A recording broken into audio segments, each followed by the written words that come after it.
Screen पे एक map देख रहे हैं जहां हाल ही में प्रदर्शन देखने को मिले, खास करके जनरेशन जेड का। Nepal, Bangladesh, Myanmar, Thailand, Cambodia, और यहाँ एक उथल पुथल मची रही। कुछ में फिर से शांति आई, लेकिन कुछ में उथल पुथल लगातार बनी रही। और अभी सीन बांग्लादेश का भी कुछ वैसा ही है। बांग्लादेश में कल रात बहुत सारे प्रदर्शन हुए, बहुत सारी हरकतें ऐसी हुई है जो कि बांग्लादेश को अस्थिरता की तरफ धकेल रहा है। लेकिन निशाने पर है भारत। अब सवाल ये उठता है कि क्या भारत को जानबूझकर निशाने पे लाया जा रहा है, और कौन है इसके पीछे? इन सारे हिंसा का फायदा किसे होने वाला है? जियोपॉलिटिक्स में इस वक्त बहुत कुछ चल रहा है। अमेरिका ने भी क्या कहा है, जानने को मिलेगा बहुत कुछ। हमेशा की तरह वर्ल्ड मिरर के इस एपिसोड में आइए जानते हैं इन खबरों को विस्तार से। अगर आप एक पैटर्न देखेंगे ना, तो ये जो मैप है, ये मैप उस पैटर्न को बता रहा है जिसमें इस इलाके पर, खास तौर पर जहां शांति रहती थी, ज्यादा समस्याएं नहीं होती थी, वहां समस्याएं आई। नेपाल में जनरेशन जी का प्रोटेस्ट हुआ, तख्ता पलट हो गया, चीजें बदली। बांग्लादेश से शुरू हुआ और बांग्लादेश के बाद नेपाल में भी ये फैला, थाईलैंड, कंबोडिया में भी ये फैला। और म्यांमार की बात करें तो म्यांमार में तो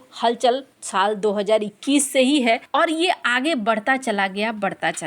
पहली बात तो ये है कि कोई भी चीज बिना बाहरी हस्तक्षेप के बहुत ज्यादा आग नहीं फैलती है, ये बात भी निश्चित है, क्योंकि फिर उनकी सरकारें सक्षम होती है उस आग को दबाने के लिए। और जहाँ तक बांग्लादेश की परिस्थिति है, बांग्लादेश में कल रात को बहुत सारी समस्याएं हुई। इनके छात्र नेता उस्मान हादी, इनकी मौत हो गई। पहले तो ये घायल हुए थे, इनको एक ई रिक्शा से जाते समय मोटरसाइकिल से किसी ने निशाना बनाया और ये फिर घायल हो गए, तो इन्हें सिंगापुर भेजा गया। सिंगापुर में उनकी मौत हो गई, जिसकी सूचना भी यूनुस ने अपने संबोधन में दी।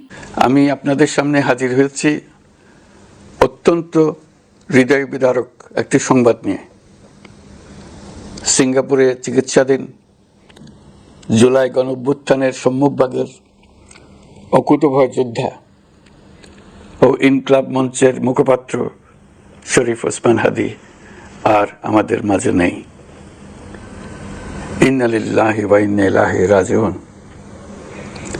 কিছুক্ষণ আগে সিঙ্গাপুরের পররাষ্ট্র और उसके बाद ये भी देखने को मिल रहा है कि तत्काल हिंसा ने बड़ा रूप ले लिया है। कई जगह पे मीडिया हाउस को जलाया जा रहा है, कई जगह पे जलाया जा रहा है शेख हसीना से रिलेटेड जो भी संस्थान है या पार्टी कार्यालय है। अब यहाँ पर एक सवाल खड़ा हो रहा है कि उस्मान हादी को किसने मरवाया, और क्या ये जानबूझकर भारत के खिलाफ रची गई कोई साजिश है या फिर कोई और मामला है। स्क्रीन पर एक ट्वीट देखिए, अमेरिका की एम्बेसी, इसने भी संवेदना प्रकट की है कि हादी के मरने के बाद जो शोक संवेदना होती है वो इन्होंने प्रकट की है। वहीं दूसरी तरफ स्क्रीन पर एक वीडियो देखिए, भारत की एम्बेसी को सुरक्षित करने के लिए यहाँ पर बांग्लादेश ने अपनी सेना को तैनात किया हुआ है। कई सारे ऐसे विजुअल्स आ रहे हैं जो विजुअल्स देखने को लग रहा है कि बहुत ज्यादा हिंसा कल रात को हुई है और इसमें भारत का नाम घसीटा जा रहा है, वो भी बिना किसी जांच पड़ताल। और भारत के नाम घसीटने से ऐसा लगता है जैसे एक राजनीतिक और कूटनीतिक विवाद में बदलना चाह रहे हैं इस पूरे मोमेंट। हादी की मौत के बाद तत्काल बांग्लादेश के कई शहरों में हिंसा भड़क उठी। ढाका समेत कई शहरों में मीडिया दफ्तरों को आग के हवाले कर दिया गया। भारत के डिप्टी हाई कमिश्नर के आवासीय परिसर में पत्थरबाजी की गई और प्रदर्शनकारियों को किसी तरीके से वहां से हटाया गया। बांग्लादेश में खुलेआम भारत विरोधी नारे लगाए जा रहे हैं। सोशल मीडिया पर भारत विरोधी और भड़काऊ पोस्ट भी किए जा रहे हैं। भारत के खिलाफ बांग्लादेश में नफरत को हवा दी जा रही है। कई प्रदर्शनकारियों का दावा है कि छात्र नेता हादी के हमलावर भारत भाग गए हैं, लेकिन अभी तक न तो मोहम्मद यूनुस की सरकार ने और न ही आरोप लगाने वाले दूसरे छात्र नेताओं ने अपने दावे को साबित करने के लिए कोई सबूत पेश किया है। इसके बावजूद हत्या को भारत प्रायोजित बताने की कोशिशें चल रही है, जिससे चुनाव से पहले बांग्लादेश का माहौल और जहरीला हो गया है। भारत के खिलाफ रैलियों का आयोजन हो रहा है जिसमें भड़काऊ बयानबाजी हो रही है और ऐसा लग रहा है कि अदृश्य शक्तियां चाहती हैं कि बांग्लादेश पूरी तरीके से भारत के खिलाफ हो जाए। ढाका और दूसरे शहरों में प्रदर्शनकारियों ने भारत पर हादी के हमलावरों को पनाह देने का आरोप लगाते हुए नारे लगाए हैं, उन्हें तुरंत वापस भेजने की मांग की है। शुरुआत से ही भारत के खिलाफ जहरीली बयानबाजी वाले नेशनल सिटीजन पार्टी जैसे राजनीतिक संगठनों ने दावा किया है कि हमलावर भारत भाग गए हैं। उन्होंने अंतरिम सरकार से कड़े कदम उठाने की भी बात की है, जिसमें संदिग्धों के वापस आने तक ढाका में भारतीय हाई कमीशन को बंद करना शामिल है। तो यहाँ देखने को मिल रहा है एक ऐसा माहौल बनाया जा रहा है जिस माहौल में भारत को निशाने पे लिया जा रहा है। मीडिया हाउस पर भी हमले किए जा रहे हैं और खास तौर पर एक मीडिया को छोड़कर लगभग सारे मीडिया पर ये हमले कर रहे हैं। उनका आरोप है कि सारे मीडिया जो बांग्लादेश की मीडिया है वो भारत के समर्थक हैं, इसलिए कई सारे मीडिया हाउस को जलाया भी जा रहा है। हालांकि इन सब में सबसे बड़ी चीज क्या है कि बुरी तरीके से मीडिया जैसे प्रथम आलो इन सब को निशाने पे लाया गया है। इसके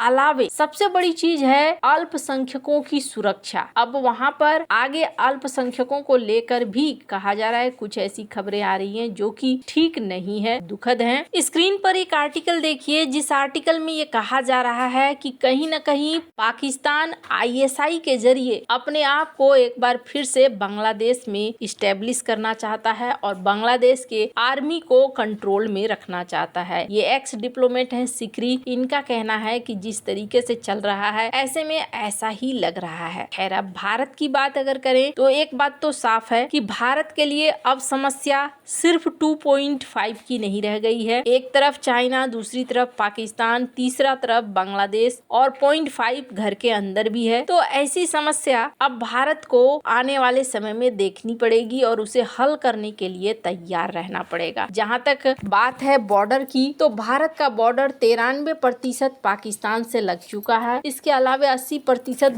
बांग्लादेश से भी बाढ़ लग चुका है। पर अभी भी कई ऐसे इलाके हैं जहां पर पूरी तरीके से घेराबंदी नहीं हुई है। अब इन सब के बीच में अमेरिका की तरफ से भी अपने नागरिकों के लिए संदेश आया है जिसमें उन्होंने कहा है, एडवाइजरी जारी किया है। हालांकि 4 दिन पहले ही एडवाइजरी इन्होंने जारी कर दिया था कि हिंसक जगहों में जाने आने से बचे। अब आपके मन में ख्याल आएगा क्या अमेरिका के लोग यहाँ पर बांग्लादेश में हैं? तो बांग्लादेश में फिलहाल तो अमेरिका की सेना भी है। स्क्रीन पर आप देख सकते हैं बांग्लादेश और अमेरिका की सेना जॉइंट फिटनेस एक्सरसाइज कर रही है और लोग तो होते ही हैं एक दूसरे के देश के, तो यहाँ पर मौजूद हैं। अब इन सब का असर क्या बांग्लादेश की इकोनॉमी पर पड़ेगा? बिल्कुल पड़ेगा। बांग्लादेश की इकोनॉमी पहले से ही डामाडोल है। कई सारे प्रोजेक्ट हैं जो शुरू नहीं हो रहे हैं, चूंकि उसके साथ मेगा बिल भी हैं। इनकी इकोनॉमी सिकुड़ रही है, पर अभी फर्क नहीं पड़ता है क्योंकि जो नेतृत्व है वो नेतृत्व इस वक्त राजनीतिक तरीके से सोच रहा है, न कि अपने देश को सुरक्षित, विकसित और स्थिर करने की तरफ। वैसे आने वाले दिनों में ये जो उथल पुथल है ना, ये उथल पुथल और भी ज्यादा देखने को मिलेगी। आपको क्या लगता है इन सब मामले में? आपकी क्या राय है? कमेंट कर जरूर बताएं। जल्द मिलते हैं अगले वीडियो में नई खबर के साथ।